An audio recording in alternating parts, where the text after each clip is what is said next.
Hello, thank you for joining me on another exciting episode of Agribusiness Weekend. Thank you very much. I'm Joy Labaran. Now, before I go on the show, you see that red button over there. Have you subscribed to our YouTube channel? If you haven't, click that red button and subscribe. Welcome to the show.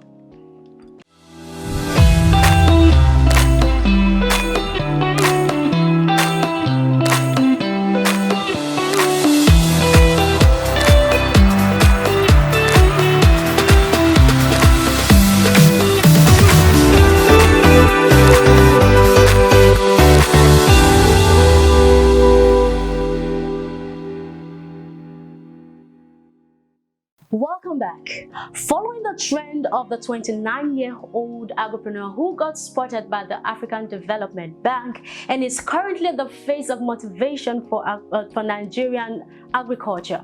Today we will be looking at increasing food productivity in Nigeria through the contributions of international agencies, e.g. the African Development Bank.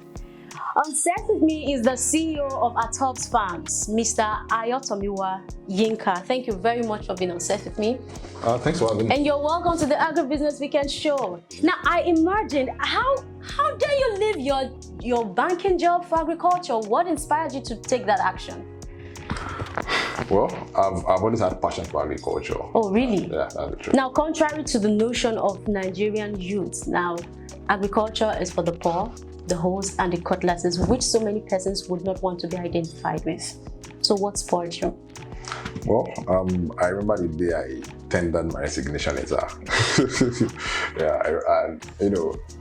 Then one of our managers, the manager actually called me and said, "Have you got another job?" I said, "No." He said, I looked stupid. So what? I said, I'm going to face my passion. I'm going to like my business and all that. And they're looking at me like, are you? And calling my mom, saying, "Mom, I resigned." Everybody, my friends. The next thing that will come to mind, if I was your boss, what kind of business are you talking about here? So, but the truth is, there's a place of passion. Yeah. There's a place of satisfaction. Mm-hmm. And I think, I got that, and that's it. And thank God here we are today. Now, what did you do that was so spectacular that made international agencies like the African Development Bank spotted you? Well, I've always asked myself that question too, and I don't know. I think I'm just I'm a young man just trying to work on his passion, just trying to learn more, trying to contribute to the society in my own little way. So possibly, maybe the saying of maybe passion and hard work do pays, maybe that, I don't know. But before AFDB, I've always tried as much as possible to learn. My first degree from the University of Agriculture, Abeokuta. Okay. I studied water resources management and agrimetrology. And I remember after my youth service, I went to one training. It was a 1 month farm training. You go to the farm, you stay there 1 month, you stay on the farm. Wow. And that was one village in Ogun State, Wassim, and that was 2017, where I just wanted to know more. I just wanted to learn more. And I learned. Okay. And after you went to the farm, you went ahead to take a job in a microfinance bank. Yes, I went ahead to take a job in a microfinance bank as a loan officer. At least I was being paid well. Okay. So while you were there, agriculture kept ringing in your mind. While I was there, I kept. I want to give my all. This was my vocal point, my interest: agriculture, water, environment, and also humanitarian services, which I've been doing for a while. So, and while I was there, in the next 5 years, okay, where do you want to be? Where do you want to be? Definitely it's not here. So if not here, then what am I doing here? Yeah, so I resigned. But before then, even I didn't even know though. There was this training I applied for, the Enable Chat training at HIT, sponsored by AFDB and HIT and TAT. Okay. TAT is Technologies for Africa Agricultural Transformation. So I saw this thing on the internet. I saw the application, so I just filled it. I just feel it, and that was all. As far as we're concerned, you're feeling everything feelable. Yeah. As far as it has to do with agriculture. Water, environment. So when you left the bank, you went to agriculture. What did you go to do there? Yeah, poultry. Okay. Poultry. I started poultry, and as God we have it, I was shortlisted for the training. And I remember when I was being interviewed, I went there with, one of my beliefs is that agriculture is no longer the and cutlass Exactly. rank. It's so funny. People see, what do you do? I say, I'm a farmer. They look at you, farmer. Okay, you're not a farmer. Why? You are too fresh to be a farmer. Okay. Where is the fresh? So you should be dried skin, Yeah. But if you be a farmer, you must be looking haggard, you must be looking tattered, you must be looking old and rugged and all that. I'm a farmer. Police stop you on the road, they're driving. Hey, where are you? Identify yourself. Okay, I'm a farmer. You farmer. In that kind of stuff. So when I went for the interview, I was okay. You actually want to do this training? I said yes. I said why? I said because it's my passion. I want to know more. I said are you sure are you sure you stay in agriculture? I said yes, I will. I said you don't look like one. So I told her, I said I resigned from bank for this course. Agriculture. I was like no, it's a lie. I said yes. Okay, all right, let's see how it goes. So, though, it was an interview, I didn't know whether I was shortlisted or not there. So, and later I got a mail that I've been shortlisted. So, God be the glory. And that's where we are right now. Now, what were some of the challenges you were facing before the African Development Bank came into the picture? Okay, well, the challenges of agriculture basically, especially as Nigeria is concerned, as we all know, one of some of our challenges, market linkages, basically. Okay. Also, the problem of some of our policies. It's, I don't know, maybe I'll call it government emotional or emotions. You come today, you give this policy, next day you give other policies, like you don't actually look inward, look at the repercussions of those policies, even at the short term and also the long term. Okay. So, all these things. For example, as a poultry farmer, we've been having issues with price hike of feed for close to a year now, since last year. Yeah. And most poultry farmers, most of us thought, maybe because of the December, actually last year, maybe because of the December rush, the kind of the festivity rush, by December everything will calm down. And look, even we're now in May. We're seeing it. No return. It's just a bag. Okay, let me bring it down. A 25 kg bag, the common bag that we all know that used to be maybe around 3,000 something, is close to 7,000 now. Oh, wow. That's like 200% increase. Then you look at it, inflation, purchasing power. A lot of people, the margin, the curve keeps on reducing. A lot of people that could afford chicken, could afford poultry products, even eggs. Even go to chicken is even too far. Egg. I experienced it. As a matter of fact, I had to go on strike from eating eggs. Sure, yeah. So a lot of people cannot afford that now. And we look at the economic position of the country. Many people are getting. We all know what's happening. The gap from the middle class, the lower class, and even the elites. A lot of the gap keeps increasing. So all these things has effects on the agricultural sector. So when AFDB came into the picture, what did they help you with? Okay, basically, I got trained, as I've said, I got trained by Enable TAT, which was sponsored by TA. TAT sponsored by AFDB and ITA. So there was a place of a knowledge advancement. I was trained on the, I would say, 21st century agricultural, agricultural, what do I call it now? Agricultural services, business management, and all that. I'm still trying to work on that now. I've not really been a social media person. Okay. So, yeah. And even, for example, when the old AFD thing was being published, it was somebody that sent it to me. Where was I like, guy, this is not you. Oh, really? Oh. Can you imagine? So yeah, oh, really? Oh, okay, I'm the one. And even before AFDB, there's some other stuff like that that are still, and people at times, my friends were like, you are in the news. Yeah. You are saying, oh, really? Oh, sorry. I'm on farm now. I'm feeding my chickens. I don't know. So, well, at least thank God for the training. They've been really helpful with training, and also at least bringing want to limelight. I think that's because we're talking about branding. We've always tried as much as possible to work on our brand. Okay. And thank God the brand is now at least getting known to the people. Okay. One of the things that we focus on is also public health. Like, knowing what you buy, knowing what you eat, knowing how it is produced. Because we are concerned more about the health of our consumers, of Nigerians, of Africans at large, in terms of agriculture, in terms of water, in terms of environment. So the Atobs Farms has always been in the know. But Atobs Farms is also a subsidiary of VVED Limited. And what we do in VVED Limited is actually water, agriculture, and environment. But we are here for agriculture, so we talk about agriculture. So apart from the branding and bringing Atobs Farms to limelight, these are other projects that AFDB is working with you with.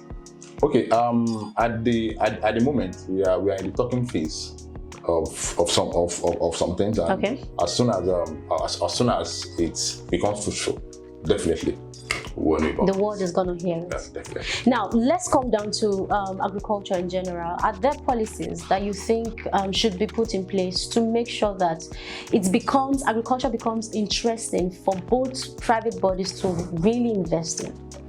Yes. A lot, as I've said, we need to stop playing the reactive model of policy making. Okay, we say, this is going wrong, then we just give policy just to stabilize it for the meantime. And for now, the policy now brings everything to opera and all of that. Now, one of the key things that I feel should help us in policy making that I do say on here, or each time I have an opportunity of granting interview, is that our government, there is something I call natural neutrality, especially when talking about this banning of importation and all that. Yeah. We should work on our primary production. We should work on our primary production. So agriculture cannot be isolated. We cannot isolate the agricultural sector as agri sector. Like your own. Yeah, no. It's all encompassing. We have to look at the energy sector. We have to look at the road networks. We have to look at the transmission sector. Okay, as a farmer that wants to convey his goods from Kebbi down to Lagos. Okay. I know there was a time, myself and a friend of mine, we worked on a project trying to bring soybean from the north down to the south. And for the haulage, we were billed 500,000 naira. Oh, yes. Wow. So how much is the soybean? Okay. What's our gain on it? You get it? So what I'm trying to say is that we should see agriculture is not just agriculture. We can look at the surrounding factors. And what I call natural neutrality is such that if you can work on our own primary production, you can work on other things that have to the cost of production. Okay. You can fix it. And cost of production is being lowered. For example, now it's sad. I will never support going for a foreign product to a local product. I'm also a local producer. Yeah. But what I'm saying is, give us the enablement to reduce our cost of production locally. If Mr. A sees that what we're producing in Nigeria is definitely good, is healthy. Most of these imported products they are fake. They are not good. I'm also a public health professional. From my second degree, I studied public health and environmental engineering. Okay. So most of these things, when you take them to the lab and you analyze them, it's as good as we are eating poisons. Oh, wow. And that is the truth. So by the time things are coming from, countries like overseas and other countries far from us, by the time they get here, the price is still cheaper than the one we are producing here. Then we ask, what exactly is the problem? So what am I trying to say? We need to look at policies that will help our local production to reduce our cost of production. If that is done, then definitely agriculture will become lucrative to everybody. Agriculture is capital intensive, yes, we know. And that's also why we need the support of the government. Where are our agricultural parks? for private agricultural parks, for young, if you want to drive young people. I'm also an advocate of youth in agriculture. Youth should join the agricultural force. And reason being that at the moment, we have over 60% of Nigerian population in agriculture, and we are still shouting about food security. Then we ask ourselves, is it until everybody becomes a farmer that will become secure with food? Sure. And the truth of the matter is, even if at this pace, even if all Nigerians become farmers, we will still not solve the problem of food insecurity. What we should do is, what's our per capita output? And that's where we talk about commercialization. That's why we talk about that's when we talk about mechanization. It might be hard for just a farmer to buy tractors and all that, to buy hectares of land, and that's why we need government support. If you can give us all these things, give us, let it be in the bill. Let it be there. You can have tractors, you can have land, lease it to us, we pay back. You know what, you're making a big point, but let's take a short break. When we come back, we'll continue from there. All right, so we'll take a short break now. When we come back, the show continues. Don't go anywhere. Here at Lagos Commodities and Futures Exchange, also known as LCFA, our vision is to transform the Nigerian commodities market and redefine practice standards. At LCFE, we're enabling an inclusive ecosystem for all the commodity stakeholders to plug in. So if you're a farmer, an aggregator, a miner, a warehouse owner, a certification agent, an insurance company, if you work at any point of the value chain of the commodities ecosystem, there's a place for you at LCFE. So please give us a call and we'll find a way to integrate you into our ecosystem.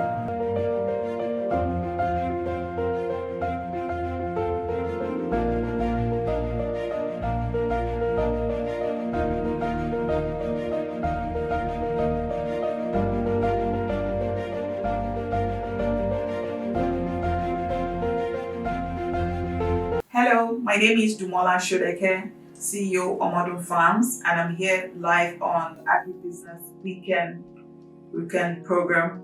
I just want to tell you, I had a good time today. You all should please subscribe to the Agribusiness Weekend, and here you get a lot of insights into the agri space, what you can do, and all. Thank you so much.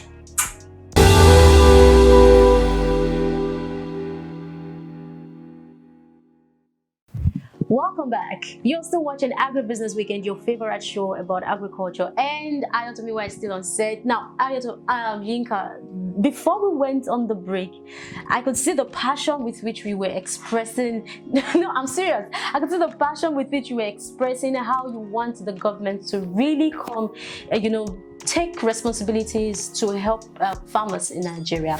Now, I wanted to suggest some policies, 1-2 policies that you think the government can imbibe. Okay, now I think let me first say this. A nation that can't feed itself, I always say it's in crisis. We can't keep on depending on foreign bringing in foreign produce. However, also, even in as much as we're trying to empower or to boost local production, so to say, okay, we must. It's not just by saying. It's not just by just mouth. It's not by passing of bills and policies. See, talking about policy, there are a lot of policies on ground in Nigeria, and we all know it. Okay. It's all about execution. How are we executing it? We have a lot of river basin development authorities in Nigeria. How are they functioning? We have most of these policies. We have it, and at times when we're talking about policy, it's not just about policy alone. It's mainly about execution. When we talk, okay, let us ban this. Okay, ban the banning of this produce, banning of importation of that produce is also a policy. Yeah. But how effective has it been? Let's look at how people are suffering. How have been people able to react to these things? How is it sustainable? how are we executing those policies? Are we executing it in the right way or in the wrong way? I said something about natural neutrality the other time. Yeah. If we can boost local production, if we can reduce the cost of production naturally, especially when we're talking about importation, naturally, some things, okay, if I'm producing air for 10 naira, then you are bringing something to me, you are bringing something out at 20 naira. I know that, okay, even the one here is of better quality, it is fresh. Yeah. Fresh from top. Okay. Definitely, Yeah. I will go for this one. So we need to talk about how do we now boost our local production. And then, as I've said earlier, we talk about commercialization. We need to start commercialize. We need to commercialize agriculture, intensive agriculture.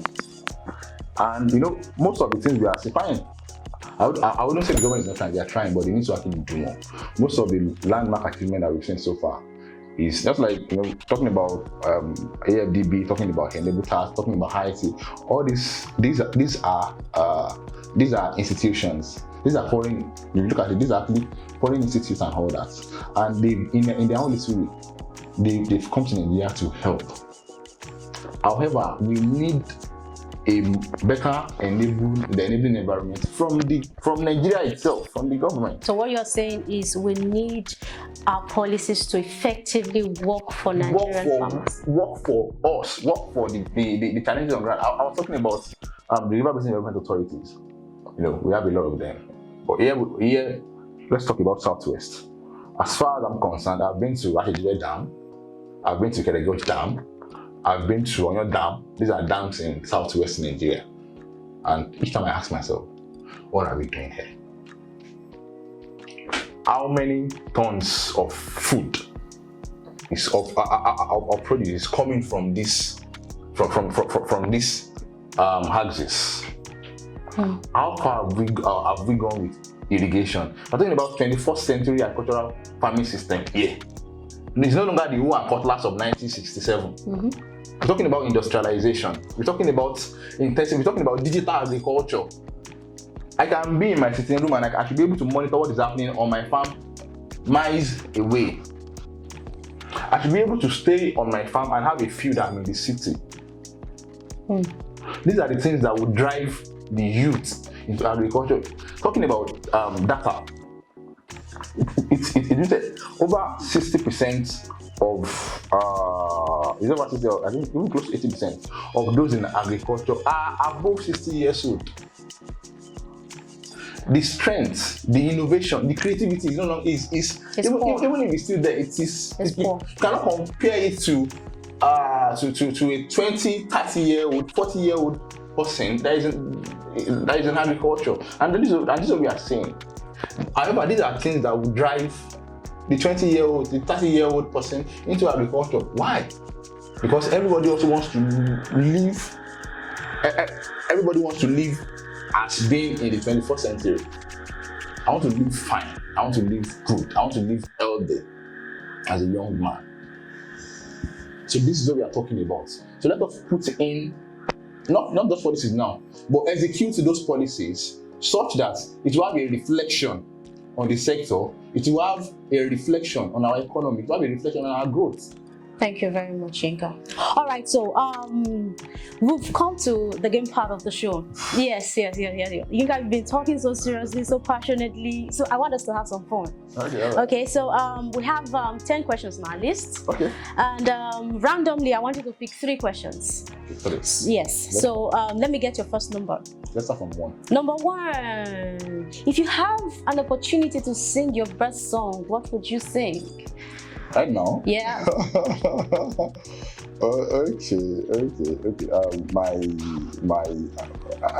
The audience. I hope everybody will. Okay. Even if you can't understand the language, exactly where that song. Okay. So you have to pardon. I have to apologize. Don't worry, we understand. So we understand. Now? Of course. I don't mind my voice. No problem. Okay. Oluwa ṣeun mo gbé ọ̀gá bàbá Olúwa ò ṣé Olúwa ṣeun mo gbé ọ̀gá bàbá Oluwa is definitely a person. You know, people like us, if it's in the choir, we just do the All right, so that's good. Let me get your second question. That was number 5. Number 5. Say a parable in your dialect and give us the meaning. My dialect. Yeah. Okay. Let me look for one that everybody should be able to understand. Okay.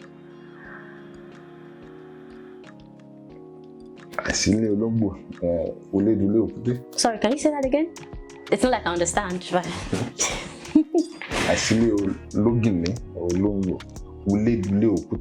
oh wow, that's heavy. Yeah, that's so tell us the meaning. What that means is when the owner of an environment or the abode, or when those that are passionate about a certain cause are not on ground, then it becomes a jamboree for people that are clueless. That's right. Yeah. That's right. Most especially for agriculture. That's right. All right, let me get your last question. Go to number 10. Number 10. Let's count in 3s. Okay, so I'll start, you continue. We're going to count in 3s to 51. Okay. Yeah, so let me start. 3. 6. 3, 6. 9. 11. Continue. 14. Okay, that was wrong. We'll do it again. 3, 6. You are starting now, I'm starting. I'm going to start, then you finish it till 51. I'll finish it Oh yeah, that's the game. That's the game. That's the game, bro. That's the game. All right, so let's go again. So is it in AP or in GP? In 3s. In 3s. Yeah. Okay. All right. Okay. 3, 6. 9, 12, 15, 18, 21, 24, 27, 30, 33, 36, 39, 42, 45. You're almost there. 48. Almost there. 51. Clap for him.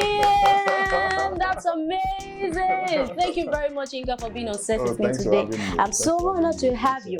And on behalf of I and the Agribusiness Weekend team, I want to give you this package. Wow. To say thank you for coming to the Agribusiness Weekend show for having and me. keep doing the good job. You will. And thanks for what you're doing also. Thank you really very much. Inspiring and motivating a lot of young ones. Thank you very much. Thank you.